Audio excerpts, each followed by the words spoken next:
ओम श्री गणेशाय नमः। श्री विष्णोः शतनाम स्तोत्र। नारद उवाच वासुदेवं हृषीकेशं वामनं जलशायिनं जनार्दनं हरिकृष्णं श्रीवक्ष्यं गरुडध्वजं वराहं पुण्डरीकाक्षं नृसिंहं नरकान्तकं अव्यक्तं शाश्वतं विष्णुं अनन्तमजमव्ययं नारायणं गदाध्यक्षं गोविन्दं कीर्तिभाजनं गोवर्धनोद्धरं देवं भूधरं भुवनेश्वरं वेत्तारं यज्ञपुरुषं यज्ञेशं यज्ञवाहकं चक्रपाणिं गदापाणिं शङ्खपाणिं नरोत्तमं वैकुण्ठं दुष्टदमनं भूगर्भं पीतवाससं त्रिविक्रमं त्रिकालज्ञं त्रिमूर्तिं नन्दिकेश्वरं रामं रामं हयग्रीवं भीमं रौद्रं भवोद्भवं श्रीपतिं श्रीधरं श्रेषं मङ्गलं मङ्गलायुधं दामोदरं दमोपेतं केशवं केशिसूदनं वरेण्यं वरदं विष्णुं आनन्दं वसुदेवजं हिरण्यरेतसं दीप्तं पुराणं पुरुषोत्तमं सकलं निष्कलं शुद्धं निर्गुणं गुणशाश्वतं हिरण्यतनुसङ्काशं सूर्यायुतसमप्रभं मेघश्यामं चतुर्बाहुं कुशलं कमलेक्षणं ज्योतिरूपमरूपं च स्वरूपं रूपसंस्थितं सर्वज्ञं सर्वरूपस्थं सर्वेशं सर्वतोमुखं ज्ञानं कूटस्थमचलं ज्ञानदं परमं प्रभुं योगेशं योगनिष्णातं योगिनं योगरूपिणं ईश्वरं सर्वभूतानां वन्दे भूतमयं प्रभुम् इति नाम शतं दिव्यं वैष्णवं खलु पापहं व्यासेन कथितं पूर्वं सर्वपापप्रणाशनं यः पठेत् प्रातरुत्थाय स भवेद् वैष्णवो नरः सर्वपापविशुद्धात्मा विष्णुसायुज्यमाप्नुयात् चान्द्रायणसहस्राणि कन्यादानशतानि च गवां लक्षसहस्राणि मुक्तिभागी भवेन्नरः अश्वमेधायुतं पुण्यं फलं प्राप्नोति मानवः श्रीविष्णुपुराणे विष्णुशतनामस्तोत्रम् श्रीविष्णुदेवार्पणमस्तु। नारद उवाच वासुदेवं हृषीकेशं वामनं जलशायिनं जनार्दनं हरिकृष्णं श्रीवक्ष्यं गरुडध्वजं वराहं पुण्डरीकाक्षं नृसिंहं नरकान्तकं अव्यक्तं शाश्वतं विष्णुं अनन्तमजमव्ययं नारायणं गदाध्यक्षं गोविन्दं कीर्तिभाजनं गोवर्धनोद्धरं देवं भूधरं भुवनेश्वरं वेत्तारं यज्ञपुरुषं यज्ञेशं यज्ञवाहकं चक्रपाणिं गदापाणिं शङ्खपाणिं नरोत्तमं वैकुण्ठं दुष्टदमनं भूगर्भं पीतवाससं त्रिविक्रमं त्रिकालज्ञं त्रिमूर्तिं नन्दिकेश्वरं रामं रामं हयग्रीवं भीमं रौद्रं भवोद्भवं श्रीपतिं श्रीधरं श्रीशं मङ्गलं मङ्गलायुधं दामोदरं दमोपेतं केशवं केशिसूदनं वरेण्यं वरदं विष्णुं आनन्दं वसुदेवजं हिरण्यरेतसं दीप्तं पुराणं पुरुषोत्तमं सकलं निष्कलं शुद्धं निर्गुणं गुणशाश्वतं हिरण्यतनुसङ्काशं सूर्यायुतसमप्रभं मेघश्यामं चतुर्बाहुं कुशलं कमलेक्षणं ज्योतिरूपमरूपं च स्वरूपं रूपसंस्थितं सर्वज्ञं सर्वरूपस्थं सर्वेशं सर्वतोमुखं ज्ञानं कूटस्थमचलं ज्ञानदं परमं प्रभुं योगेशं योगनिष्णातं योगिनं योगरूपिणम् ईश्वरं सर्वभूतानां वन्दे भूतमयं प्रभुम् इति नाम शतं दिव्यं वैष्णवं खलु पापहं व्यासेन कथितं पूर्वं सर्वपापप्रणाशनं यः पठेत् प्रातरुत्थाय स भवेद् वैष्णवो नरः सर्वपापविशुद्धात्मा विष्णुसायुज्यमाप्नुयात् चान्द्रायणसहस्राणि कन्यादानशतानि च गवां लक्षसहस्राणि मुक्तिभागी भवेन्नरः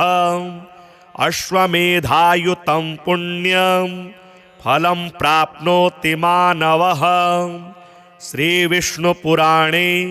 विष्णुशतनामस्तोत्रं श्रीविष्णुदेवार्पणमस्तु।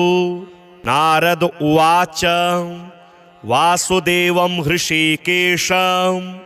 वामनं जलशायिनं जनार्दनं हरिकृष्णं श्रीवक्ष्यं गरुडध्वजं वराहं पुण्डरीकाक्षं नृसिंहं नरकान्तकम् अव्यक्तं शाश्वतं विष्णुं अनन्तमजमव्ययं नारायणं गदाध्यक्षं गोविन्दं कीर्तिभाजनं गोवर्धनोद्धरं देवं भूधरं भुवनेश्वरं वेत्तारं यज्ञपुरुषं यज्ञेशं यज्ञवाहकं चक्रपाणिं गदापाणिं शङ्खपाणिं नरोत्तमं वैकुण्ठं दुष्टदमनं भूगर्भं पीतवाससं त्रिविक्रमं त्रिकालज्ञं त्रिमूर्तिं नन्दिकेश्वरं रामं रामं हयग्रीवं भीमं रौद्रं भवोद्भवं श्रीपतिं श्रीधरं श्रीशं मङ्गलं मङ्गलायुधं दामोदरं दमोपेतं केशवं केशिसूदनं वरेण्यं वरदं विष्णुं आनन्दं वसुदेवजं हिरण्यरेतसं दीप्तं पुराणं पुरुषोत्तमं सकलं निष्कलं शुद्धं निर्गुणं गुणशाश्वतं हिरण्यतनुसङ्काशं सूर्यायुतसमप्रभं मेघश्यामं चतुर्बाहुं कुशलं कमलेक्षणं ज्योतिरूपमरूपं च स्वरूपं रूपसंस्थितं सर्वज्ञं सर्वरूपस्थं सर्वेशं सर्वतोमुखं ज्ञानं कूटस्थमचलं ज्ञानदं परमं प्रभुं योगेशं योगनिष्णातं योगिनं योगरूपिणम् ईश्वरं सर्वभूतानां वन्दे भूतमयं प्रभुम् इति नाम शतं दिव्यं वैष्णवं खलु पापहं व्यासेन कथितं पूर्वं सर्वपापप्रणाशनं यः पठेत् प्रातरुत्थाय स भवेद् वैष्णवो नरः सर्वपापविशुद्धात्मा विष्णुसायुज्यमाप्नुयात् चान्द्रायणसहस्राणि कन्यादानशतानि च गवां लक्षसहस्राणि मुक्तिभागी भवेन्नरः अश्वमेधायुतं पुण्यं फलं प्राप्नोति मानवः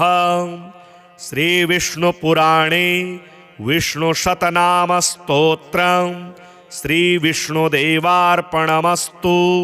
नारद उवाच वासुदेवं हृषीकेशं वामनं जलशायिनं जनार्दनं हरिकृष्णं श्रीवक्ष्यं गरुडध्वजं वराहं पुण्डरीकाक्षं नृसिंहं नरकान्तकम् अव्यक्तं शाश्वतं विष्णुम् अनन्तमजमव्ययं नारायणं गदाध्यक्षं गोविन्दं कीर्तिभाजनं गोवर्धनोद्धरं देवं भूधरं भुवनेश्वरं वेत्तारं यज्ञपुरुषं यज्ञेशं यज्ञवाहकं चक्रपाणिं गदापाणिं शङ्खपाणिं नरोत्तमं वैकुण्ठं दुष्टदमनं भूगर्भं पीतवाससं त्रिविक्रमं त्रिकालज्ञं त्रिमूर्तिं नन्दिकेश्वरं रामं रामं हयग्रीवं भीमं रौद्रं भवोद्भवं श्रीपतिं श्रीधरं श्रेषं मङ्गलं मङ्गलायुधं दामोदरं दमोपेतं केशवं केशिसूदनं वरेण्यं वरदं विष्णुं आनन्दं वसुदेवजं हिरण्यरेतसं दीप्तं पुराणं पुरुषोत्तमं सकलं निष्कलं शुद्धं निर्गुणं गुणशाश्वतं हिरण्यतनुसङ्काशं सूर्यायुतसमप्रभं मेघश्यामं चतुर्बाहुं कुशलं कमलेक्षणं ज्योतिरूपमरूपं च स्वरूपं रूपसंस्थितं सर्वज्ञं सर्वरूपस्थं सर्वेशं सर्वतोमुखं ज्ञानं कूटस्थमचलं ज्ञानदं परमं प्रभुं योगेशं योगनिष्णातं योगिनं योगरूपिणम् ईश्वरं सर्वभूतानां वन्दे भूतमयं प्रभुम् इति नाम शतं दिव्यं वैष्णवं खलु पापहं व्यासेन कथितं पूर्वं सर्वपापप्रणाशनं यः पठेत् प्रातरुत्थाय स भवेद् वैष्णवो नरः सर्वपापविशुद्धात्मा विष्णुसायुज्यमाप्नुयात् चान्द्रायणसहस्राणि कन्यादानशतानि च गवां लक्षसहस्राणि मुक्तिभागी भवेन्नरः अश्वमेधायुतं पुण्यं फलं प्राप्नोति मानवः श्रीविष्णुपुराणे विष्णुशतनामस्तोत्रम् श्रीविष्णुदेवार्पणमस्तु। नारद उवाच वासुदेवं हृषीकेशं वामनं जलशायिनं जनार्दनं हरिकृष्णं श्रीवक्ष्यं गरुडध्वजं वराहं पुण्डरीकाक्षं नृसिंहं नरकान्तकम् अव्यक्तं शाश्वतं विष्णुं अनन्तमजमव्ययं नारायणं गदाध्यक्षं गोविन्दं कीर्तिभाजनं गोवर्धनोद्धरं देवं भूधरं भुवनेश्वरं वेत्तारं यज्ञपुरुषं यज्ञेशं यज्ञवाहकं चक्रपाणिं गदापाणिं शङ्खपाणिं नरोत्तमं वैकुण्ठं दुष्टदमनं भूगर्भं पीतवाससं त्रिविक्रमं त्रिकालज्ञं त्रिमूर्तिं नन्दिकेश्वरं रामं रामं हयग्रीवं भीमं रौद्रं भवोद्भवं श्रीपतिं श्रीधरं श्रीशं मङ्गलं मङ्गलायुधं दामोदरं दमोपेतं केशवं केशिसूदनं वरेण्यं वरदं विष्णुं आनन्दं वसुदेवजं हिरण्यरेतसं दीप्तं पुराणं पुरुषोत्तमं सकलं निष्कलं शुद्धं निर्गुणं गुणशाश्वतं हिरण्यतनुसङ्काशं सूर्यायुतसमप्रभं मेघश्यामं चतुर्बाहुं कुशलं कमलेक्षणं ज्योतिरूपमरूपं च स्वरूपं रूपसंस्थितं सर्वज्ञं सर्वरूपस्थं सर्वेशं सर्वतोमुखं ज्ञानं कूटस्थमचलं ज्ञानदं परमं प्रभुं योगेशं योगनिष्णातं योगिनं योगरूपिणं ईश्वरं सर्वभूतानां वन्दे भूतमयं प्रभुम् इति नाम शतं दिव्यं वैष्णवं खलु पापहं व्यासेन कथितं पूर्वं सर्वपापप्रणाशनं यः पठेत् प्रातरुत्थाय स भवेद् वैष्णवो नरः सर्वपापविशुद्धात्मा विष्णुसायुज्यमाप्नुयात् चान्द्रायणसहस्राणि कन्यादानशतानि च गवां लक्षसहस्राणि मुक्तिभागी भवेन्नरः अश्वमेधायुतं पुण्यं फलं प्राप्नोति मानवः श्रीविष्णुपुराणे विष्णुशतनामस्तोत्रम् श्रीविष्णुदेवार्पणमस्तु। नारद उवाच वासुदेवं हृषीकेशं वामनं जलशायिनं जनार्दनं हरिकृष्णं श्रीवक्ष्यं गरुडध्वजं वराहं पुण्डरीकाक्षं नृसिंहं नरकान्तकम् अव्यक्तं शाश्वतं विष्णुं अनन्तमजमव्ययं नारायणं गदाध्यक्षं गोविन्दं कीर्तिभाजनं गोवर्धनोद्धरं देवं भूधरं भुवनेश्वरं वेत्तारं यज्ञपुरुषं यज्ञेशं यज्ञवाहकं चक्रपाणिं गदापाणिं शङ्खपाणिं नरोत्तमं वैकुण्ठं दुष्टदमनं भूगर्भं पीतवाससं त्रिविक्रमं त्रिकालज्ञं त्रिमूर्तिं नन्दिकेश्वरं रामं रामं हयग्रीवं भीमं रौद्रं भवोद्भवं श्रीपतिं श्रीधरं श्रेषं मङ्गलं मङ्गलायुधं दामोदरं दमोपेतं केशवं केशिसूदनं वरेण्यं वरदं विष्णुं आनन्दं वसुदेवजं हिरण्यरेतसं दीप्तं पुराणं पुरुषोत्तमं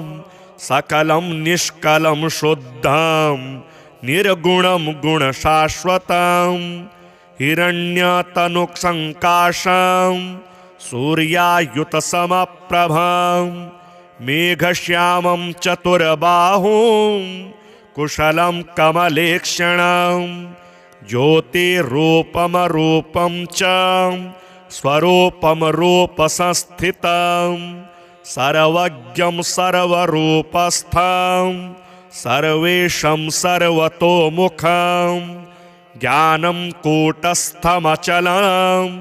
ज्ञानदं परमं प्रभुं योगेशं योगनिष्णातं योगिनं योगरूपिणं ईश्वरं सर्वभूतानां वन्दे भूतमयं प्रभुम् इति नाम शतं दिव्यं वैष्णवं खलु पापहं व्यासेन कथितं पूर्वं सर्वपापप्रणाशनं यः पठेत् प्रातरुत्थाय स भवेद् वैष्णवो नरः सर्वपापविशुद्धात्मा विष्णुसायुज्यमाप्नुयात् चान्द्रायणसहस्राणि कन्यादानशतानि च गवां लक्षसहस्राणि मुक्तिभागी भवेन्नरः अश्वमेधायुतं पुण्यं फलं प्राप्नोति मानवः श्रीविष्णुपुराणे विष्णुशतनामस्तोत्रं श्रीविष्णुदेवार्पणमस्तु। नारद उवाच वासुदेवं हृषीकेशं वामनं जलशायिनं जनार्दनं हरिकृष्णं श्रीवक्ष्यं गरुडध्वजं वराहं पुण्डरीकाक्षं नृसिंहं नरकान्तकम् अव्यक्तं शाश्वतं विष्णुं अनन्तमजमव्ययं नारायणं गदाध्यक्षं गोविन्दं कीर्तिभाजनं गोवर्धनोद्धरं देवं भूधरं भुवनेश्वरं वेत्तारं यज्ञपुरुषं यज्ञेशं यज्ञवाहकं चक्रपाणिं गदापाणिं शङ्खपाणिं नरोत्तमं वैकुण्ठं दुष्टदमनं भूगर्भं पीतवाससं त्रिविक्रमं त्रिकालज्ञं त्रिमूर्तिं नन्दिकेश्वरं रामं रामं हयग्रीवं भीमं रौद्रं भवोद्भवं श्रीपतिं श्रीधरं श्रेषं मङ्गलं मङ्गलायुधं दामोदरं दमोपेतं केशवं केशिसूदनं वरेण्यं वरदं विष्णुं आनन्दं वसुदेवजं हिरण्यरेतसं दीप्तं पुराणं पुरुषोत्तमं सकलं निष्कलं शुद्धं निर्गुणं गुणशाश्वतं हिरण्यतनुसङ्काशं सूर्यायुतसमप्रभं मेघश्यामं चतुर्बाहुं कुशलं कमलेक्षणं ज्योतिरूपमरूपं च स्वरूपं रूपसंस्थितं सर्वज्ञं सर्वरूपस्थं सर्वेशं सर्वतोमुखं ज्ञानं कूटस्थमचलं ज्ञानदं परमं प्रभुं योगेशं योगनिष्णातं योगिनं योगरूपिणम् ईश्वरं सर्वभूतानां वन्दे भूतमयं प्रभुम् इति नाम शतं दिव्यं वैष्णवं खलु पापहं व्यासेन कथितं पूर्वं सर्वपापप्रणाशनं यः पठेत् प्रातरुत्थाय स भवेद् वैष्णवो नरः सर्वपापविशुद्धात्मा विष्णुसायुज्यमाप्नुयात् चान्द्रायणसहस्राणि कन्यादानशतानि च गवां लक्षसहस्राणि मुक्तिभागी भवेन्नरः अश्वमेधायुतं पुण्यं फलं प्राप्नोति मानवः श्रीविष्णुपुराणे विष्णुशतनामस्तोत्रं श्रीविष्णुदेवार्पणमस्तु। नारद उवाच वासुदेवं हृषीकेशं वामनं जलशायिनं जनार्दनं हरिकृष्णं श्रीवक्ष्यं गरुडध्वजं वराहं पुण्डरीकाक्षं नृसिंहं नरकान्तकम् अव्यक्तं शाश्वतं विष्णुम् अनन्तमजमव्ययं नारायणं गदाध्यक्षं गोविन्दं कीर्तिभाजनं गोवर्धनोद्धरं देवं भूधरं भुवनेश्वरं वेत्तारं यज्ञपुरुषं यज्ञेशं यज्ञवाहकं चक्रपाणिं गदापाणिं शङ्खपाणिं नरोत्तमं वैकुण्ठं दुष्टदमनं भूगर्भं पीतवाससं त्रिविक्रमं त्रिकालज्ञं त्रिमूर्तिं नन्दिकेश्वरं रामं रामं हयग्रीवं भीमं रौद्रं भवोद्भवं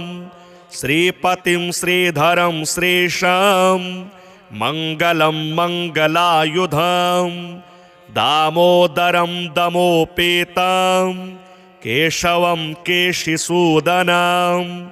वरेण्यं वरदं विष्णुम् आनन्दं वसुदेवजं हिरण्यरेतसं दीप्तं पुराणं पुरुषोत्तमं सकलं निष्कलं शुद्धं निर्गुणं गुणशाश्वतं हिरण्यतनुसङ्काशं सूर्यायुतसमप्रभं मेघश्यामं चतुर्बाहुं कुशलं कमलेक्षणं ज्योतिरूपमरूपं च स्वरूपं रूपसंस्थितं सर्वज्ञं सर्वरूपस्थं सर्वेशं सर्वतोमुखं ज्ञानं कूटस्थमचलं ज्ञानदं परमं प्रभुं योगेशं योगनिष्णातं योगिनं योगरूपिणम् ईश्वरं सर्वभूतानां वन्दे भूतमयं प्रभुम् इति नाम शतं दिव्यं वैष्णवं खलु पापहं व्यासेन कथितं पूर्वं सर्वपापप्रणाशनं यः पठेत् प्रातरुत्थाय स भवेद् वैष्णवो नरः सर्वपापविशुद्धात्मा विष्णुसायुज्यमाप्नुयात् चान्द्रायणसहस्राणि कन्यादानशतानि च गवां लक्षसहस्राणि मुक्तिभागी भवेन्नरः अश्वमेधायुतं पुण्यं फलं प्राप्नोति मानवः श्रीविष्णुपुराणे विष्णुशतनामस्तोत्रं श्रीविष्णुदेवार्पणमस्तु। नारद उवाच वासुदेवं हृषीकेशं वामनं जलशायिनं जनार्दनं हरिकृष्णं श्रीवक्ष्यं गरुडध्वजं वराहं पुण्डरीकाक्षं नृसिंहं नरकान्तकम् अव्यक्तं शाश्वतं विष्णुम् अनन्तमजमव्ययं नारायणं गदाध्यक्षं गोविन्दं कीर्तिभाजनं गोवर्धनोद्धरं देवं भूधरं भुवनेश्वरं वेत्तारं यज्ञपुरुषं यज्ञेशं यज्ञवाहकं चक्रपाणिं गदापाणिं शङ्खपाणिं नरोत्तमं वैकुण्ठं दुष्टदमनं भूगर्भं पीतवाससं त्रिविक्रमं त्रिकालज्ञं त्रिमूर्तिं नन्दिकेश्वरं रामं रामं हयग्रीवं भीमं रौद्रं भवोद्भवं श्रीपतिं श्रीधरं श्रेषं मङ्गलं मङ्गलायुधं दामोदरं दमोपेतं केशवं केशिसूदनं वरेण्यं वरदं विष्णुम् आनन्दं वसुदेवजं हिरण्यरेतसं दीप्तं पुराणं पुरुषोत्तमं सकलं निष्कलं शुद्धं निर्गुणं गुणशाश्वतं हिरण्यतनुसङ्काशं सूर्यायुतसमप्रभं मेघश्यामं चतुर्बाहुं कुशलं कमलेक्षणं ज्योतिरूपमरूपं च स्वरूपं रूपसंस्थितं सर्वज्ञं सर्वरूपस्थं सर्वेशं सर्वतोमुखं ज्ञानं कूटस्थमचलं ज्ञानदं परमं प्रभुं योगेशं योगनिष्णातं योगिनं योगरूपिणं ईश्वरं सर्वभूतानां वन्दे भूतमयं प्रभुम् इति नाम शतं दिव्यं वैष्णवं खलु पापहं व्यासेन कथितं पूर्वं सर्वपापप्रणाशनं यः पठेत् प्रातरुत्थाय स भवेद् वैष्णवो नरः सर्वपापविशुद्धात्मा विष्णुसायुज्यमाप्नुयात् चान्द्रायणसहस्राणि कन्यादानशतानि च गवां लक्षसहस्राणि मुक्तिभागी भवेन्नरः अश्वमेधायुतं पुण्यं फलं प्राप्नोति मानवः श्रीविष्णुपुराणे विष्णुशतनामस्तोत्रं श्रीविष्णुदेवार्पणमस्तु। नारद उवाच वासुदेवं हृषीकेशं वामनं जलशायिनं जनार्दनं हरिकृष्णं श्रीवक्ष्यं गरुडध्वजं वराहं पुण्डरीकाक्षं नृसिंहं नरकान्तकम् अव्यक्तं शाश्वतं विष्णुम् अनन्तमजमव्ययं नारायणं गदाध्यक्षं गोविन्दं कीर्तिभाजनं गोवर्धनोद्धरं देवं भूधरं भुवनेश्वरं वेत्तारं यज्ञपुरुषं यज्ञेशं यज्ञवाहकं चक्रपाणिं गदापाणिं शङ्खपाणिं नरोत्तमं वैकुण्ठं दुष्टदमनं भूगर्भं पीतवाससं त्रिविक्रमं त्रिकालज्ञं त्रिमूर्तिं नन्दिकेश्वरं रामं रामं हयग्रीवं भीमं रौद्रं भवोद्भवं श्रीपतिं श्रीधरं श्रेषं मङ्गलं मङ्गलायुधं दामोदरं दमोपेतं केशवं केशिसूदनं वरेण्यं वरदं विष्णुं आनन्दं वसुदेवजं हिरण्यरेतसं दीप्तं पुराणं पुरुषोत्तमं सकलं निष्कलं शुद्धं निर्गुणं गुणशाश्वतं हिरण्यतनुसङ्काशं सूर्यायुतसमप्रभं मेघश्यामं चतुर्बाहुं कुशलं कमलेक्षणं ज्योतिरूपमरूपं च स्वरूपं रूपसंस्थितं सर्वज्ञं सर्वरूपस्थं सर्वेशं सर्वतोमुखं ज्ञानं कूटस्थमचलं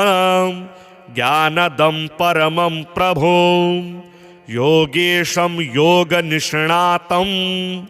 योगिनं योगरूपिणं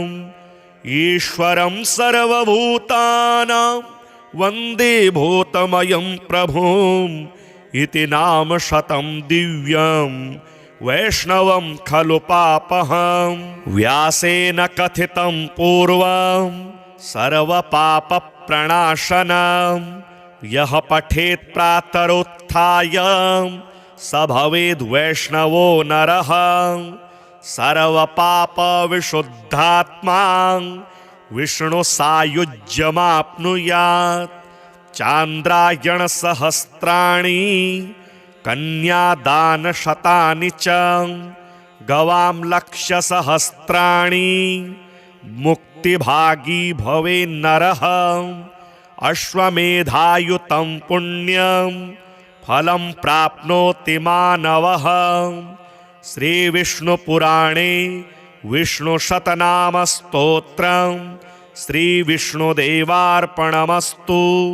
नारद उवाच वासुदेवं हृषीकेशं वामनं जलशायिनं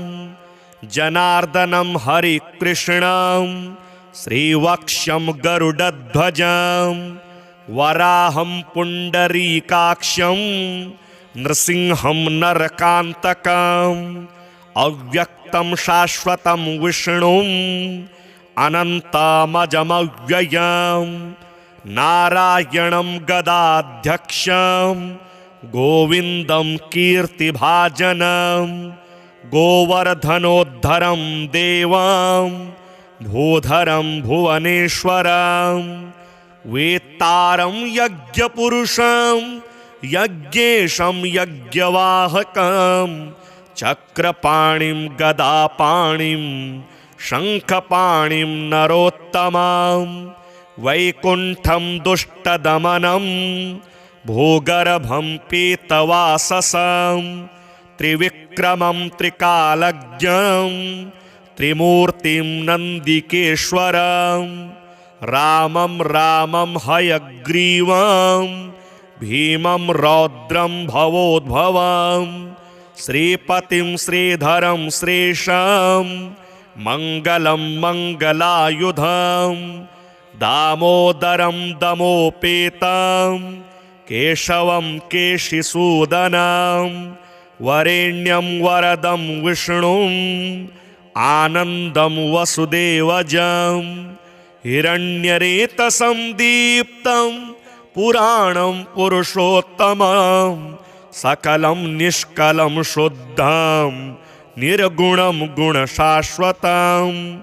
हिरण्यतनुसङ्काशं सूर्यायुतसमप्रभं मेघश्यामं चतुर्बाहुं कुशलं कमलेक्षणं ज्योतिरूपमरूपं च स्वरूपं रूपसंस्थितं सर्वज्ञं सर्वरूपस्थं सर्वेशं सर्वतोमुखं ज्ञानं कूटस्थमचलं ज्ञानदं परमं प्रभो योगेशं योगनिष्णातं योगिनं योगरूपिणम् ईश्वरं सर्वभूतानां वन्दे भूतमयं प्रभुम् इति नाम शतं दिव्यं वैष्णवं खलु पापहं व्यासेन कथितं पूर्वं सर्वपापप्रणाशनं यः पठेत् प्रातरुत्थाय स भवेद् वैष्णवो नरः सर्वपापविशुद्धात्मा विष्णुसायुज्यमाप्नुयात् चान्द्रायणसहस्राणि कन्यादानशतानि च गवां लक्षसहस्राणि मुक्तिभागी भवेन्नरः अश्वमेधायुतं पुण्यं फलं प्राप्नोति मानवः श्रीविष्णुपुराणे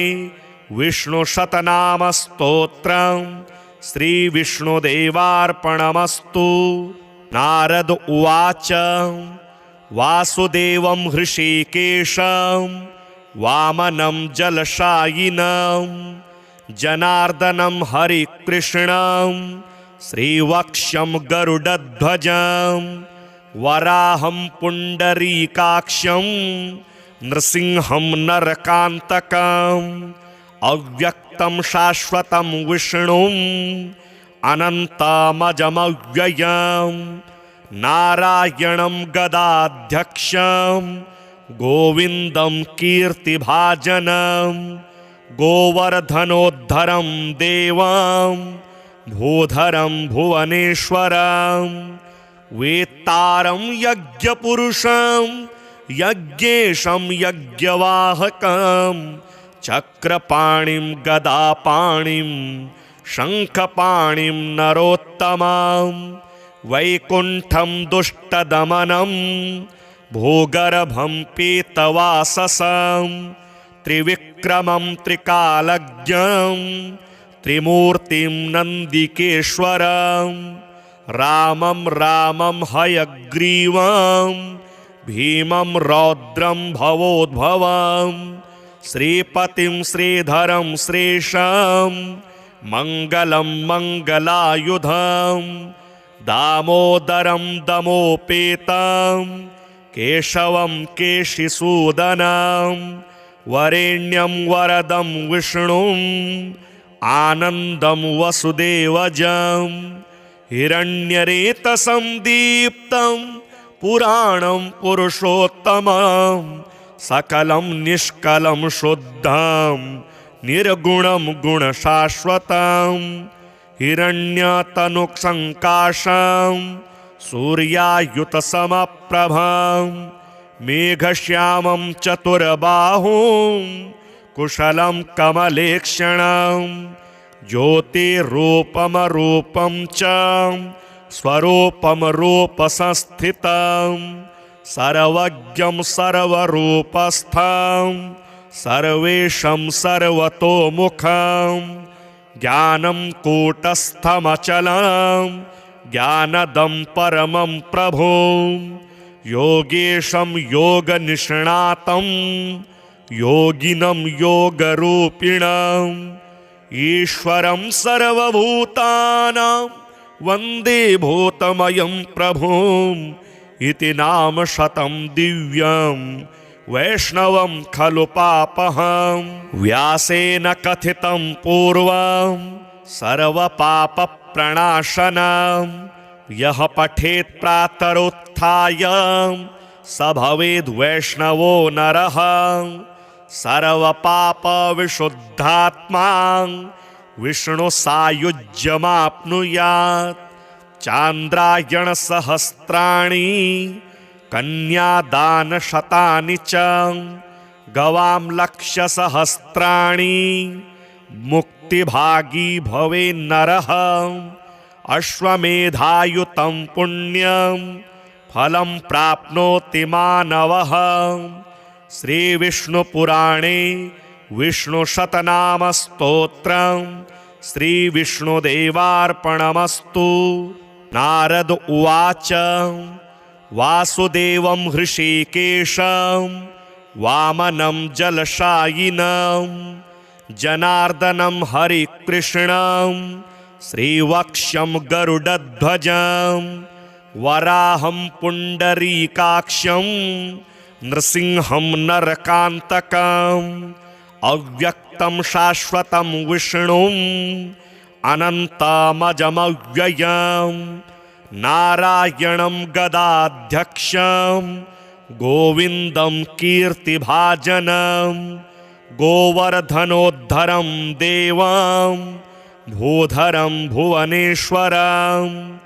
वेत्तारं यज्ञपुरुषं यज्ञेशं यज्ञवाहकं चक्रपाणिं गदापाणिं शङ्खपाणिं नरोत्तमं वैकुण्ठं दुष्टदमनं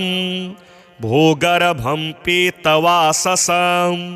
त्रिविक्रमं त्रिकालज्ञं त्रिमूर्तिं नन्दिकेश्वरं रामं रामं हयग्रीवं भीमं रौद्रं भवोद्भवं श्रीपतिं श्रीधरं श्रेषं मङ्गलं मङ्गलायुधं दामोदरं दमोपेतं केशवं केशिसूदनं वरेण्यं वरदं विष्णुम् आनन्दं वसुदेवजं हिरण्यरेतसं दीप्तं पुराणं पुरुषोत्तमं सकलं निष्कलं शुद्धं निर्गुणं गुणशाश्वतं हिरण्यतनुसङ्काशं सूर्यायुतसमप्रभं मेघश्यामं चतुर्बाहुं कुशलं कमलेक्षणं ज्योतिरूपमरूपं च स्वरूपं रूपसंस्थितं सर्वज्ञं सर्वरूपस्थं सर्वेशं सर्वतोमुखं ज्ञानं कूटस्थमचलं ज्ञानदं परमं प्रभुं योगेशं योगनिष्णातं योगिनं योगरूपिणं ईश्वरं सर्वभूतानां वन्दे भूतमयं प्रभुम् इति नाम शतं दिव्यं वैष्णवं खलु पापहं व्यासेन कथितं पूर्वं सर्वपापप्रणाशनं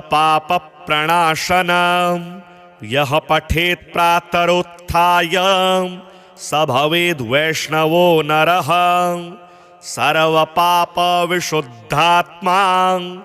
विष्णुसायुज्यमाप्नुयात् चान्द्रायणसहस्राणि कन्यादानशतानि च गवां लक्षसहस्राणि मुक्तिभागी भवेन्नरः अश्वमेधायुतं पुण्यं फलं प्राप्नोति मानवः श्रीविष्णुपुराणे विष्णुशतनामस्तोत्रं श्रीविष्णुदेवार्पणमस्तु। नारद उवाच वासुदेवं हृषीकेशं वामनं जलशायिनं जनार्दनं हरिकृष्णं श्रीवक्ष्यं गरुडध्वजं वराहं पुण्डरीकाक्षं नृसिंहं नरकान्तकम् अव्यक्तं शाश्वतं विष्णुम् अनन्तमजमव्ययं नारायणं गदाध्यक्षं गोविन्दं कीर्तिभाजनं गोवर्धनोद्धरं देवं भूधरं भुवनेश्वरं वेत्तारं यज्ञपुरुषं यज्ञेशं यज्ञवाहकं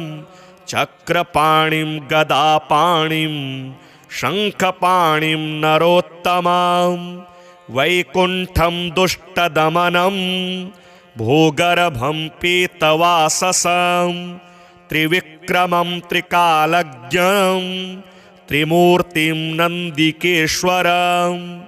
रामं रामं हयग्रीवं भीमं रौद्रं भवोद्भवं श्रीपतिं श्रीधरं श्रेषं मङ्गलं मङ्गलायुधं दामोदरं दमोपेतं केशवं केशिसूदनं वरेण्यं वरदं विष्णुं आनन्दं वसुदेवजं हिरण्यरेतसं दीप्तं पुराणं पुरुषोत्तमं सकलं निष्कलं शुद्धं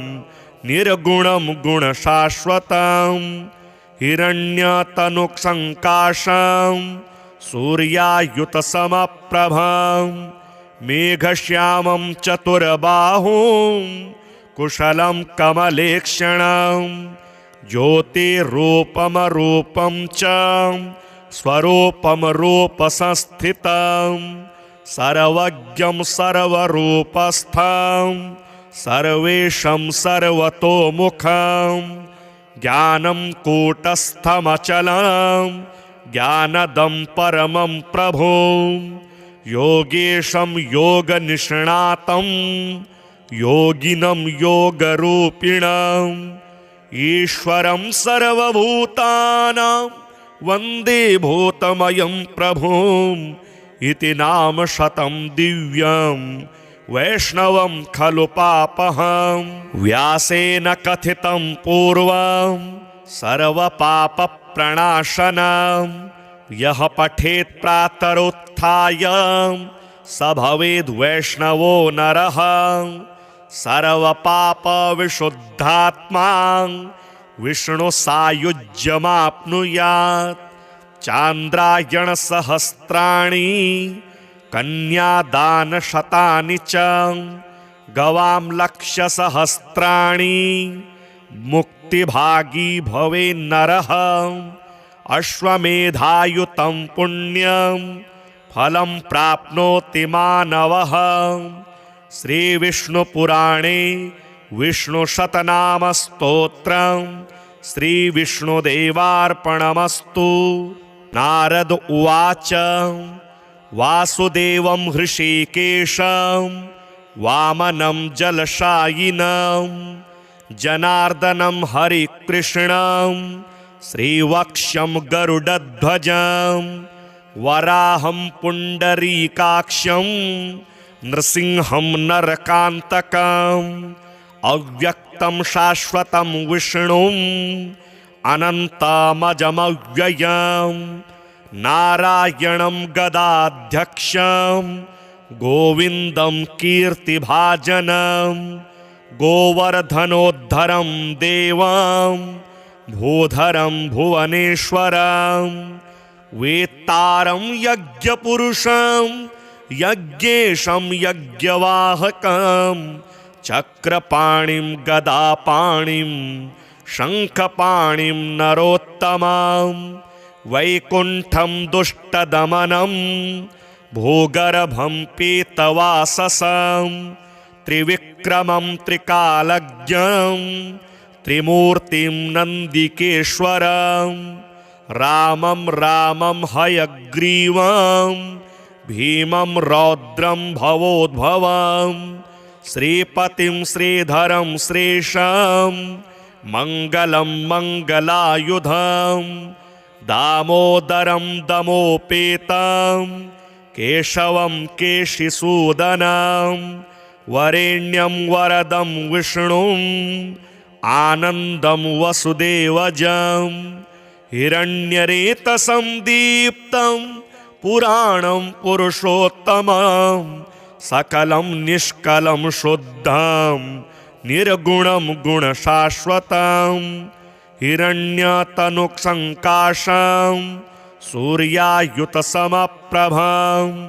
मेघश्यामं चतुर्बाहुं कुशलं कमलेक्षणं ज्योतिरूपमरूपं च स्वरूपं रूपसंस्थितं सर्वज्ञं सर्वरूपस्थं सर्वेशं सर्वतोमुखं ज्ञानं कूटस्थमचलं ज्ञानदं परमं प्रभुं योगेशं योगनिष्णातं योगिनं योगरूपिणम् ईश्वरं सर्वभूतानां वन्दे भूतमयं प्रभुम् इति नाम शतं दिव्यं वैष्णवं खलु पापहं व्यासेन कथितं पूर्वं सर्वपापप्रणाशनं यः पठेत् प्रातरुत्थाय स भवेद् वैष्णवो नरः सर्वपापविशुद्धात्मा विष्णुसायुज्यमाप्नुयात् चान्द्रायणसहस्राणि कन्यादानशतानि च गवां लक्षसहस्राणि मुक्तिभागी भवेन्नरः अश्वमेधायुतं पुण्यं फलं प्राप्नोति मानवः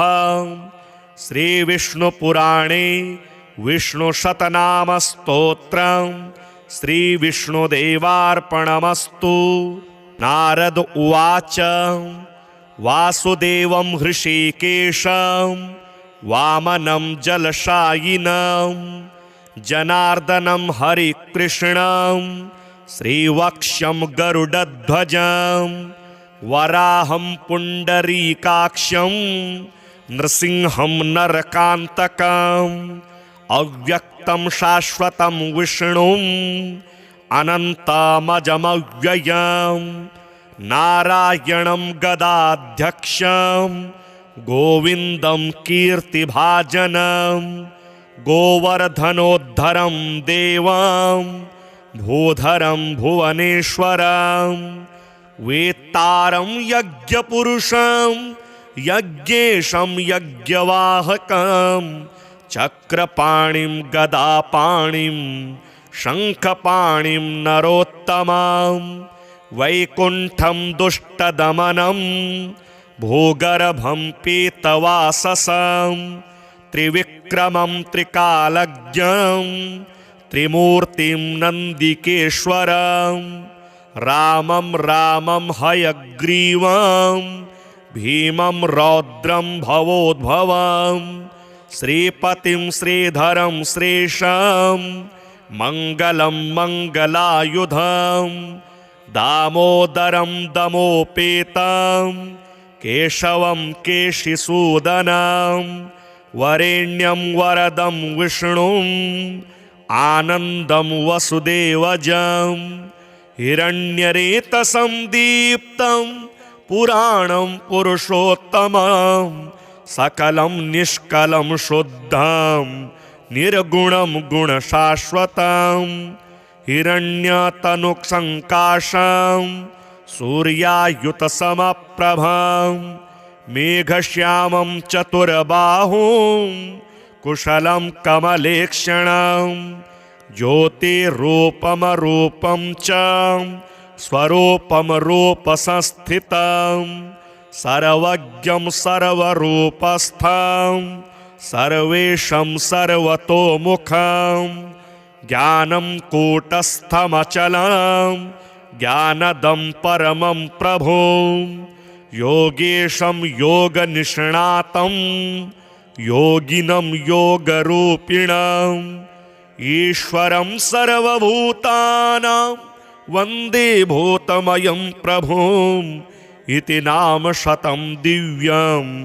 वैष्णवं खलु पापहं व्यासेन कथितं पूर्वं सर्वपापप्रणाशनं यः पठेत् प्रातरुत्थाय स भवेद् वैष्णवो नरः सर्वपापविशुद्धात्मा विष्णुसायुज्यमाप्नुयात् चान्द्रायणसहस्राणि कन्यादानशतानि च गवां लक्षसहस्राणि मुक्तिभागी भवेन्नरः अश्वमेधायुतं पुण्यं फलं प्राप्नोति मानवः श्रीविष्णुपुराणे विष्णुशतनामस्तोत्रं श्रीविष्णुदेवार्पणमस्तु। नारद उवाच वासुदेवं हृषीकेशं वामनं जलशायिनं जनार्दनं हरिकृष्णं श्रीवक्ष्यं गरुडध्वजं वराहं पुण्डरीकाक्षं नृसिंहं नरकान्तकम् अव्यक्तं शाश्वतं विष्णुम् अनन्तमजमव्ययं नारायणं गदाध्यक्षं गोविन्दं कीर्तिभाजनं गोवर्धनोद्धरं देवं भूधरं भुवनेश्वरं वेत्तारं यज्ञपुरुषं यज्ञेशं यज्ञवाहकं चक्रपाणिं गदापाणिं शङ्खपाणिं नरोत्तमं वैकुण्ठं दुष्टदमनं भूगर्भं पीतवाससं त्रिविक्रमं त्रिकालज्ञं त्रिमूर्तिं नन्दिकेश्वरं रामं रामं हयग्रीवं भीमं रौद्रं भवोद्भवं श्रीपतिं श्रीधरं श्रेषं मङ्गलं मङ्गलायुधं दामोदरं दमोपेतं केशवं केशिसूदनं वरेण्यं वरदं विष्णुं आनन्दं वसुदेवजं हिरण्यरेतसं दीप्तं पुराणं पुरुषोत्तमं सकलं निष्कलं शुद्धं निर्गुणं गुणशाश्वतं हिरण्यतनुसङ्काशं सूर्यायुतसमप्रभं मेघश्यामं चतुर्बाहुं कुशलं कमलेक्षणं ज्योतिरूपमरूपं च स्वरूपं रूपसंस्थितं सर्वज्ञं सर्वरूपस्थं सर्वेशं सर्वतोमुखं ज्ञानं कूटस्थमचलं ज्ञानदं परमं प्रभुं योगेशं योगनिष्णातं योगिनं योगरूपिणं ईश्वरं सर्वभूतानां वन्दे भूतमयं प्रभुम् इति नाम शतं दिव्यं वैष्णवं खलु पापहं व्यासेन कथितं पूर्वं सर्वपापप्रणाशनं यः पठेत् प्रातरुत्थाय स भवेद् वैष्णवो नरः सर्वपापविशुद्धात्मा विष्णुसायुज्यमाप्नुयात् चान्द्रायणसहस्राणि कन्यादानशतानि च गवां लक्षसहस्राणि मुक्तिभागी भवेन्नरः अश्वमेधायुतं पुण्यं फलं प्राप्नोति मानवः श्रीविष्णुपुराणे विष्णुशतनामस्तोत्रं श्रीविष्णुदेवार्पणमस्तु।